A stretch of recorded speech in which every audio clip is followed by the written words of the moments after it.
Today is the fourth Sunday of Advent.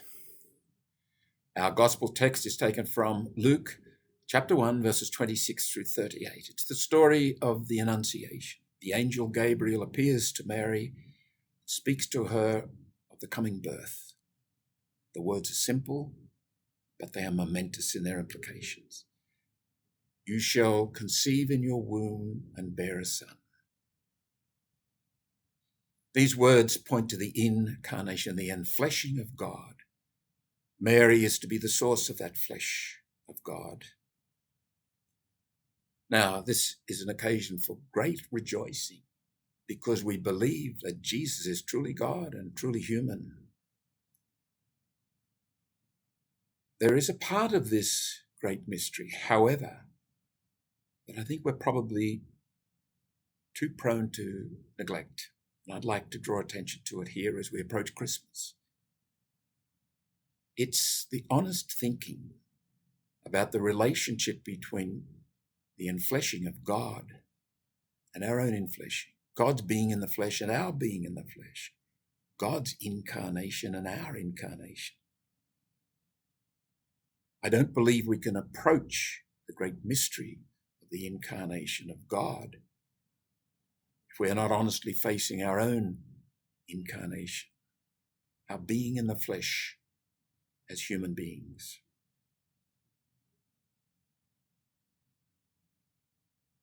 Consider for a moment your experience of bodiliness. The body is a source of great delights, potentially, and great pain, potentially. The body is the source of communion with others. It's also the source of separation. The body can be a place of great intimacy with others. It can also be a place of violence. The body is the bearer of mortality. We have here an interplay, complex, ambiguous, uncontrollable interplay of delights, attractions, and resistances. It's dealing with the interplay, not just grasping the attractions and as if running off with those and avoiding the resistances. Both are part of our humanity. Consider the addictions with which our culture is blighted at the moment. The addictions of pornography, gambling, drugs, alcohol, and indeed work. All these, I believe, involve some failure to come to terms with the complex interplay of our being in the flesh, with its attractions and its resistances. There is an order there that is being defied. In our Catholic tradition, there's a heresy called Docetism, D-O-C-E-T-I-S-M, from the Greek word doke, meaning to appear. The heresy is based on the implication, the explication, that Jesus only appeared to be human, only appeared to be in the flesh. I would suggest that so much of our so-called spirituality, our Christian life, our teachings, has been inclined to be heretical. That is, it's too influenced by the heresy of Docetism.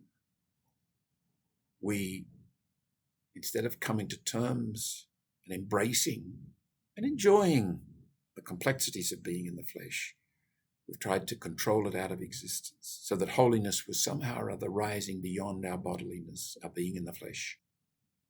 It's disastrous. It's immoral.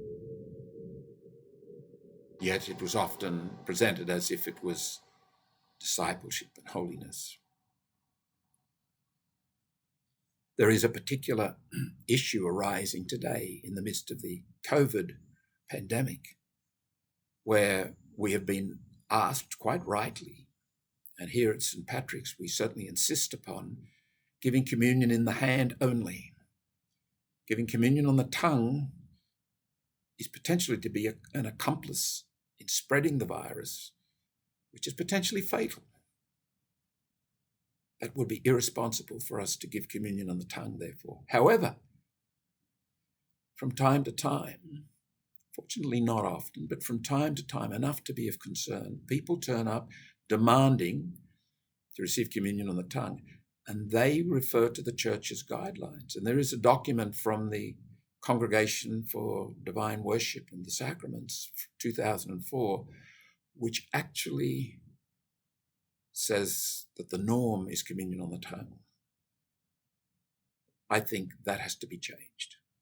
That is irresponsible for the reasons I've just given.